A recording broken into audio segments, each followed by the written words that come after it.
നമസ്കാരം. ഇന്ന് എന്നോടൊപ്പമുള്ളത് MKG പിള്ള എന്ന് ഡൽഹിയിൽ അറിയപ്പെടുന്ന MK ഗോപാലകൃഷ്ണപിള്ള സാർ ആണ്. ഇദ്ദേഹം അവിടുത്തെ ഒരു എല്ലാ സാംസ്കാരിക പ്രവർത്തനങ്ങളുടെയും മുന്നിൽ നിന്ന് പ്രവർത്തിക്കുന്ന വ്യക്തിയാണെന്നുള്ള കാര്യം നിങ്ങൾക്കെല്ലാം അറിയാമല്ലോ. ഡൽഹിയിലെ നായർ സർവീസ് സൊസൈറ്റിയുടെ പ്രസിഡന്റും ഗ്ലോബൽ നായർ സർവീസ് സൊസൈറ്റിയുടെ മുൻ പ്രസിഡന്റുമാണ് ഇദ്ദേഹം. അപ്പോൾ ഈ ഗ്ലോബൽ നായർ സർവീസ് സൊസൈറ്റി എന്ന പ്രസ്ഥാനം തന്നെ ഇദ്ദേഹത്തിൻ്റെ ബുദ്ധിയിൽ ഉരുത്തിരിഞ്ഞ ഒരു ഐഡിയയാണ്. അപ്പോൾ ഇന്ന് നമ്മൾ ഇദ്ദേഹത്തോട് പ്രധാനമായിട്ടും സംസാരിക്കാൻ പോകുന്നത് ഗ്ലോബൽ നായർ സർവീസ് സൊസൈറ്റിയെ കുറിച്ചാണ്. സർ, എന്താണ് അതിൻ്റെ ഒരു സാഹചര്യം ഒന്ന് വിശദീകരിക്കാമോ? ഈ ഗ്ലോബൽ NSS എന്ന് പറയുന്ന ഒരു ആശയം ഉണ്ടാകാനും അത് ഇന്നത്തെ നിലയിലേക്ക് വികസിച്ചു വരാനും ഉണ്ടായ അതിൻ്റെ ഒരു കാര്യകാരണ സഹത്തെക്കുറിച്ച് ഒന്ന് വിശദീകരിക്കാമോ? നമസ്കാരം. കേരളത്തിന് വെളിയിൽ ജീവിക്കുന്ന നായന്മാരുടെ ഒരു സംഘടനയാണ് നായർ സർവീസ് സൊസൈറ്റി എന്നുള്ള പേരിൽ അറിയപ്പെടുന്നത്. ഞാൻ ഏതാണ്ട് 53 വർഷത്തിൽ കൂടുതലായിട്ട് ഡൽഹിയിൽ കഴിയുന്ന ഒരു വ്യക്തിയാണ്. എന്നിരുന്നാലും നായർക്ക് വേണ്ടി മാത്രം എൻ്റെ പ്രവർത്തനം ഒരിക്കലും ഒതുങ്ങിയിട്ടില്ല. നായർക്ക് വേണ്ടിയാണ് പ്രധാനമായിട്ട് നമ്മൾ കേന്ദ്രീകരിക്കുന്നതെങ്കിൽ പോലും മറ്റുള്ള സമുദായങ്ങളിലുള്ള എല്ലാവരെയും കൂടെ ഉൾക്കൊണ്ടുകൊണ്ട് പ്രവർത്തിക്കുന്ന ഒരു ശൈലിയാണ് ഞങ്ങൾക്കുള്ളത്. അതുകൊണ്ട് ഞങ്ങൾ കേരളത്തിന് വെളിയിൽ ഡൽഹിയിൽ MKG എന്ന് പറഞ്ഞു കഴിഞ്ഞാൽ അറിയപ്പെടുന്നത് എല്ലാവരും കൂടെ ഒന്നിച്ചു നിന്നിട്ട് ഒരു മനുഷ്യ സംഘടനയുടെ ഭാഗമായിട്ടാണ് ഞങ്ങൾ വരുന്നത്. ഇത് നായർക്ക് വേണ്ടി മാത്രമല്ല എന്നുള്ളത് ഒന്ന് തിരുത്തി പറയേണ്ട കാര്യമുള്ളത് കൊണ്ട് മാത്രമാണ് എടുത്തിട്ട് പറയുന്നത്.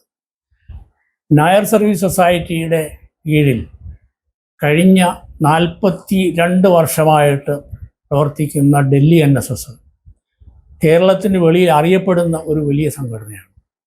അതിൻ്റെ വളർച്ച വളരെ അധികം അഭിമാനപൂർവ്വം എല്ലാ നാട്ടിലുള്ള എല്ലാ മറ്റുള്ള കരയോഗങ്ങൾക്ക് പോലും അഭിമാനം തോന്നത്തക്ക വിധം വളർച്ചയിൽ വന്നിട്ടുള്ളതായതുകൊണ്ട് കേരളത്തിന് വെളിയിൽ ഉള്ള എല്ലാ നായർ സംഘടനകളെയും സമാന മനസ്കരെയും ഉൾപ്പെടുത്തിക്കൊണ്ട് ഒരു കുടക്കീഴിൽ കൊണ്ടുവരണമെന്ന് ഉള്ള ആശയം ഞങ്ങളുടെ മനസ്സിൽ ഉദിച്ചു തുടങ്ങിയതിൻ്റെ ഫലമായിട്ടാണ് ഗ്ലോബൽ നായർ സേവാ സമാജം എന്നുള്ള ഒരു സംഘടന തുടങ്ങിയത്.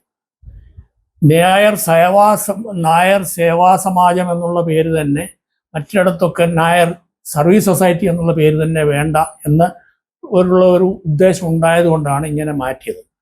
ഇതിൻ്റെ ഒക്കെ രക്ഷാധികാരിയായിട്ടൊക്കെ ഞങ്ങളുടെ കൂടെ പ്രവർത്തിക്കുന്ന മുൻ അറ്റോർണി ജനറലായിരുന്നുള്ള KK വേണുഗോപാൽ സാറ് ഇപ്പോഴും അദ്ദേഹം അറിയപ്പെടുന്ന ഞങ്ങളുടെ ഒരു ഉപദേഷ്ടാവാണ്. അതുപോലെ തന്നെ വളരെയധികം മാനുഷികമായിട്ടുള്ള പല പ്രവർത്തനങ്ങൾക്കും നേതൃത്വവും നിർദ്ദേശവും തരുന്ന പല വ്യക്തികളുടെയും കൂടെയുള്ള ഒരു സംഘടന ആയതുകൊണ്ടാണ് എല്ലാവരെയും ഉൾപ്പെടുത്തി കേരളത്തിന് വെളിയിലുള്ളവരെയും ഭാരതത്തിന് വെളിയിലുള്ളവരെയും സമാന മനസ്കരെയും സംഘടനകളെയും ഒളിപ്പിച്ചുകൊണ്ട് ഒരു ഗ്ലോബൽ NSS എന്നുള്ള പേരിൽ ഉള്ള ഈ സംഘടനയുടെ പ്രവർത്തനം തുടങ്ങി. പ്രാഥമികമായിട്ട് ഇത് എല്ലാവരും തമ്മിലൊന്ന് അറിയുകയും നമ്മളുടെ പൈതൃക സംസ്കാരങ്ങൾ നമ്മുടെ അടുത്ത തലമുറയിലേക്ക് എത്തിക്കാനും കഴിയുന്ന രീതിയിൽ എന്തൊക്കെ ചെയ്യാം എന്നുള്ളതിനെപ്പറ്റി ഒരു രൂപരേഖയായിരുന്നു ഇതിൻ്റെ ആദ്യത്തെ തുടക്കത്തിനുള്ള കാരണം. ഇന്നും ഇത് വളർന്നുകൊണ്ടിരിക്കുന്ന ഒരു സംഘടനയാണ്. നായർ സർവീസ് സൊസൈറ്റി തുടങ്ങാൻ നേരം ആദ്യമായിട്ട് തന്നെ നമ്മുടെ മാതൃസംഘടനയായിട്ടുള്ള പെരുന്നയിൽ ഇന്ന് തലപ്പത്തിരിക്കുന്ന നേതൃത്വത്തിനോടാണ് അഭിപ്രായം ചോദിച്ചത്. അന്ന് അതിന് ഈ ഡൽഹിയുടെ വെളിയിൽ താമസിക്കുന്ന നമ്മൾ ഒക്കെ ഒരു പ്രവാസികൾ എന്നുള്ള രീതിയിൽ പല രീതിയിലുള്ള പ്രചോദനങ്ങൾ ഗവൺമെൻറ്റിൽ നിന്നും അവിടുത്തെ ഗവൺമെൻറ്റിൽ നിന്നും ഇവിടുത്തെ ഗവൺമെൻറ്റിൽ നിന്നും ഒക്കെ കിട്ടാറുണ്ടെങ്കിൽ പോലും നമുക്ക് ഒരു ആരോഗ്യകരമായിട്ടുള്ളൊരു സമീപനമല്ലായിരുന്നു പെരുന്നയിൽ നിന്നുണ്ടായത്. എന്തായാലും അവിടെ അദ്ദേഹത്തിനോട് അഭിപ്രായം ചോദിക്കേണ്ടത് നമ്മുടെ നായർ സമുദായത്തിൻ്റെ തന്നെ ഒരു സംസ്കാരമാണല്ലോ മൂത്തവരോട് ചോദിക്കുക, അഭിപ്രായം, അവരുടെ അനുഗ്രഹം വാങ്ങിക്കുക. അതിനുവേണ്ടിയാണ് ചെയ്തത്. അവിടെ നിന്നും ഉള്ള സഹകരണം ഉണ്ടായില്ല എന്ന് മാത്രമല്ല, വേണ്ടത്ര രീതിയിലുള്ള ഒരു ഉത്തേജനം കിട്ടത്തക്ക തരത്തിലുള്ള ഒരു പ്രവർത്തനം ഉണ്ടായില്ല എന്ന് മാത്രമല്ല, സർവീസ് സൊസൈറ്റിയിൽ അദ്ദേഹം എഴുതിയിരുന്നത് നായന്മാർ കേരളത്തിന് വെളിയിൽ ജീവിക്കുന്നത്, അവരവരുടെ വയറ്റിപ്പാടിന് പോയവർ, അവിടെ ജീവിക്കുന്നവർ അവിടുത്തെ കാര്യങ്ങൾ നോക്കിയിരുന്നാൽ മതി, ഇവിടുത്തെ കാര്യങ്ങളിലൊന്നും ശ്രദ്ധിക്കണ്ട. ഇവിടുത്തെ കാര്യങ്ങൾ ശ്രദ്ധിക്കാൻ നമുക്കൊരു താല്പര്യമില്ല. പക്ഷേ ഇവിടെ ഉള്ളവർക്കും ഗ്ലോബൽ NSS ഉണ്ടാകുകയാണെങ്കിൽ ഇവിടെ അറിയിക്കുന്ന പലർക്കും പലതും ചെയ്യാൻ കഴിയും എന്നുള്ള ഒരു ധാരണയും ഞങ്ങൾക്കുണ്ട്. അത് ഞങ്ങളുടെ ഉദ്ദേശ ലക്ഷ്യങ്ങളിലൊന്നാണ്. ഈ കഴിഞ്ഞ വർഷം വരെ എത്രയോ നിർധനരായിട്ടുള്ള പെൺകുട്ടികൾക്ക് ഞങ്ങൾ വിദ്യാഭ്യാസ സൗകര്യം ഉണ്ടാക്കി കൊടുത്തു. ഭവനരഹിതരായിട്ടുള്ള ഒരുപാട് ആളുകൾക്ക് ഭവനങ്ങൾ ഉണ്ടാക്കി കൊടുത്തിട്ടുണ്ട്. കേരളത്തിലെ കാര്യമാണ് ഞാൻ പറയുന്നത്. അതുപോലെ തന്നെ പലതും നമുക്ക് ചെയ്യാൻ കഴിയും. സതുദ്ദേശത്തോടു കൂടി ഒന്നിച്ചു നിന്ന് പ്രവർത്തിച്ചാൽ പറ്റും എന്നുള്ളത് കൊണ്ട് മാത്രമാണ് ഇങ്ങനെ ഒരു സംഘടനയ്ക്ക് രൂപം കൊടുത്തത് എന്നുള്ളത് ഞാൻ ആദ്യമായിട്ട് നിങ്ങളെയൊക്കെ അറിയിക്കാൻ ആഗ്രഹിക്കുകയാണ്. ഇനിയും ഇതിൻ്റെ തുടർച്ചയായിട്ടുള്ള വളർച്ചയ്ക്ക് വേണ്ടിയിട്ട് കേരളത്തിന് വെളിയിൽ മാത്രമല്ല, ഭാരതത്തിന് വെളിയിലുള്ള സമാന മനസ്കരെയൊക്കെ കോണ്ടാക്ട് ചെയ്തിട്ട് ഞങ്ങൾ പ്രവർത്തനങ്ങൾ കൂടുതൽ വികസിപ്പിക്കാനും അതിൻ്റെ പ്രവർത്തന മണ്ഡലം കൂടുതൽ പ്രയോജനകരമാക്കാനും വേണ്ടിയിട്ട് ഉള്ള ആഗ്രഹത്തിൽ പല പദ്ധതികളുമായിട്ട് മുന്നോട്ട് വരികയാണ്. ഇന്ന് ഞാൻ വളരെ വർഷങ്ങളായിട്ട് ഞാൻ അതിൻ്റെ ചെയർമാനായിട്ടും ഒക്കെ ഇരുന്നിട്ടുണ്ടെങ്കിലും അതിൽ ഇന്നും പഴയ രീതിയിൽ പ്രവർത്തിക്കുന്നുണ്ടെങ്കിൽ ഇന്നത്തെ അതിൻ്റെ ചെയർമാൻ ആയിരിക്കുന്നത് ഒരു SS നായരാണ്. അദ്ദേഹത്തിനോടൊപ്പം വളരെ ഭംഗിയായിട്ട് പ്രവർത്തനശേഷിയുള്ള, വളരെയധികം സതുദ്ദേശമുള്ള വളരെയധികം ആൾക്കാർ പ്രവർത്തിക്കുന്നുണ്ടെന്നുള്ളത് വളരെയധികം സന്തോഷത്തോടു കൂടി നിങ്ങളെ അറിയിക്കാൻ ഞാൻ ഉദ്ദേശിക്കുകയാണ്.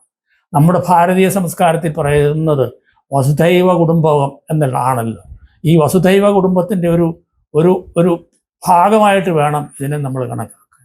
കേരളത്തിന് ഉള്ളിലോ കേരളത്തിൻ്റെ വെളിയിൽ ഭാരതത്തിന് വെളിയിലുള്ള സമാന മനസ്കരായിട്ടുള്ള നമ്മുടെ എല്ലാ ആളുകളെയും ഒന്നിപ്പിച്ചിട്ട് പല കാര്യങ്ങളും നടത്താൻ വേണ്ടിയിട്ട് നമുക്ക് ഒന്നിച്ച് പ്രവർത്തിക്കാൻ ശേഷിയും ആശയവും ഉള്ള പല ആളുകളുടെയും നിർദ്ദേശമനുസരിച്ച് ഇതിൻ്റെ പ്രവർത്തനങ്ങൾ ഇപ്പോൾ കൂടുതൽ മെച്ചപ്പെടുത്തിക്കൊണ്ടിരിക്കുകയാണ്. ചെറുപ്പക്കാരായിട്ടുള്ള പലരും നമ്മുടെ കൂടെയുണ്ട്. ഈ ആശയപരമായിട്ട് ദാരിദ്ര്യമില്ലാത്ത പലരും വെളിയിൽ നിന്ന് നമ്മളെ ഉപദേശിക്കുന്നുണ്ട്. എന്തായാലും ഇതിൻ്റെ വളർച്ച ഇത് നമുക്ക് മാത്രമായിട്ട് ഉൾക്കൊള്ളാതെ നമ്മുടെ അടുത്ത തലമുറയെ കൂടി ഉൾപ്പെടുത്തിക്കൊണ്ട് അവർക്ക് ഏത് തരത്തിൽ പ്രയോജനപ്പെടും എന്നുള്ളത് ഉള്ള ഒരു പ്രവർത്തന ശൈലിയാണ് നമ്മൾ ചെയ്യുന്നത്. ഇന്ന് ഡൽഹി NSS എന്ന് പറഞ്ഞ് ഞാൻ ആദ്യം സൂചിപ്പിച്ച സംഘടന ഇവിടെ ഒരു സമുച്ചയം, വലിയ സമുച്ചയം ഡൽഹിയിൽ ദ്വാരക എന്ന സ്ഥലത്ത് ഞങ്ങൾ ഉണ്ടാക്കി.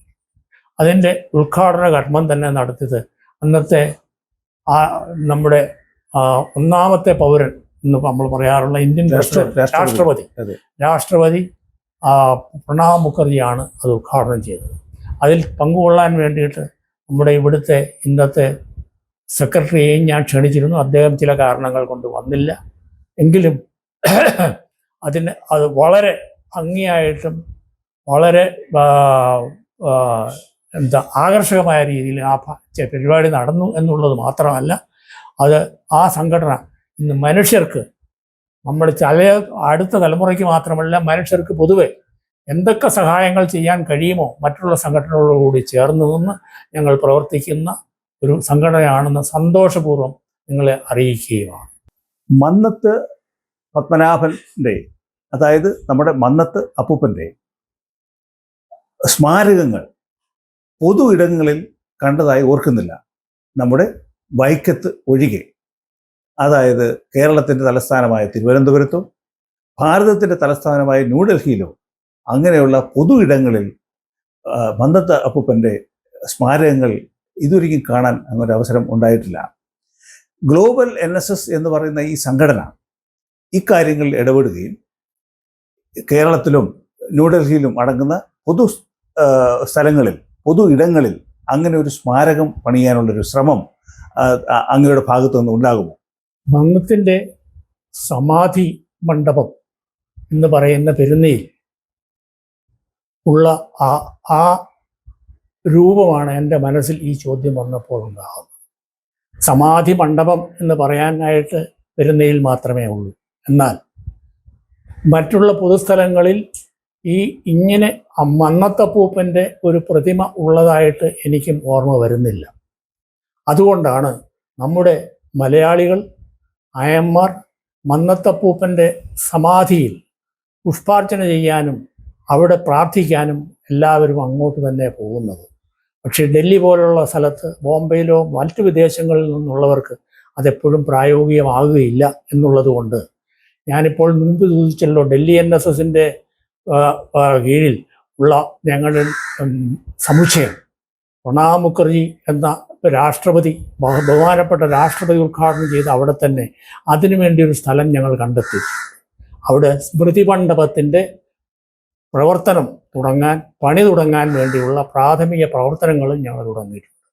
ഇതുകൂടാതെ ഡൽഹിയിൽ പല പൊതുസ്ഥലങ്ങളിലും മറ്റുള്ള പല നവോത്ഥാന നായകന്മാരുടെ ഒപ്പം നിൽക്കത്തക്കവണ്ണം സാമൂഹ്യമായിട്ട് വളരെയധികം അർഹത ഉള്ള ഒരു പ്രതിമയാണ് മറ്റുള്ള ജനങ്ങൾക്ക് മനസ്സിലാക്കാൻ വേണ്ടിയിട്ട് പൊതുസ്ഥലത്ത് ഉണ്ടാക്കാൻ വേണ്ടിയുള്ള ആഗ്രഹമുണ്ട്.